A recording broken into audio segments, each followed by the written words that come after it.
ఇప్పుడు మనం వరలక్ష్మి వ్రత కథను తెలుసుకుందాం.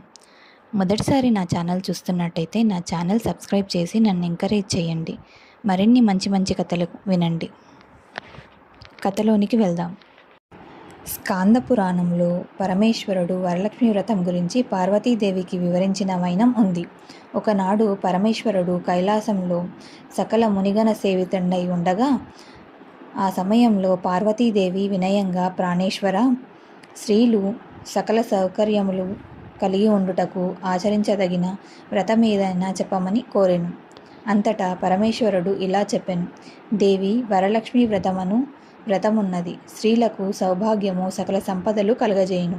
దానిని శ్రావణమాసమందు పౌర్ణమికి ముందు వచ్చు శుక్లపక్ష శుక్రవారము నాడు చేయవలెను అని చెప్పాను.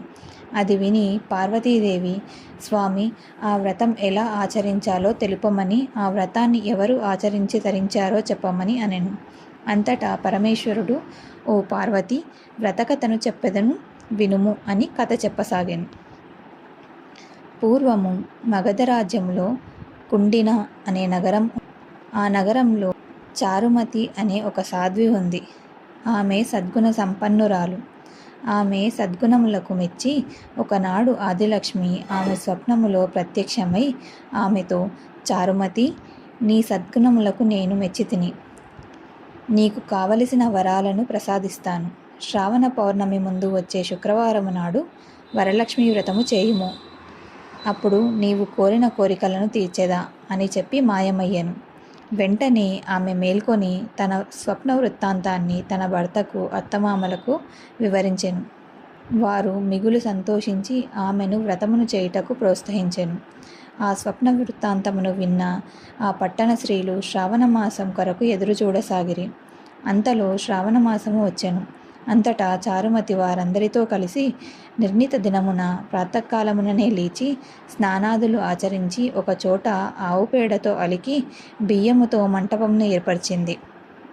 ఆపై పంచపల్లవులతో అంటే మర్రి వాటితో కలశం ఏర్పరిచింది. అందులో వరలక్ష్మీదేవిని ఆవాహన చేసి భక్తితో నమస్కరించింది. 9 రంగుల తోరమును కుడి చేతికి కట్టుకొని యథాశక్తితో లక్ష్మీదేవికి ఫలభక్ష పానీయ పాయసాలను నైవేద్యముగా సమర్పించి ప్రదక్షిణమనర్చింది. అట్లా వారు ప్రదక్షిణం చేయుచుండగా గల్లు గల్లుమని ధ్వని వినిపించుటచే వారు క్రిందకి చూడగా వారి కాళ్లకు గజ్జెలు, అందెలు, మున్నగు ఆభరణాలు కనిపించెను.